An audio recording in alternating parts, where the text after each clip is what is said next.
একদিন মারিয়াম আলাইহিস সালাম পর্দার আড়ালে কাজ করছিলেন। তখন ফেরেশতা হযরত জিবরাইল আলাইহিস সালাম মানুষের রূপ নিয়ে তার সামনে এসে হাজির হলো। মারিয়াম আলাইহিস সালাম তা দেখে ভয় পেয়ে গেলেন। ফেরেশতা বলল, মারিয়াম, তুমি ভয় পেও না, আমি ৮-১০টা মানুষের মতো কোনো সাধারণ মানুষ নই।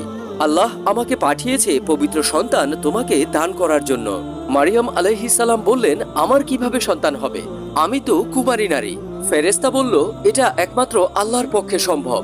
ফেরেশতা তখন মারিয়াম আলাইহিস সালামের পেটে ফু দিলেন, আর তিনি তখন থেকেই গর্ভবতী হয়ে গেলেন।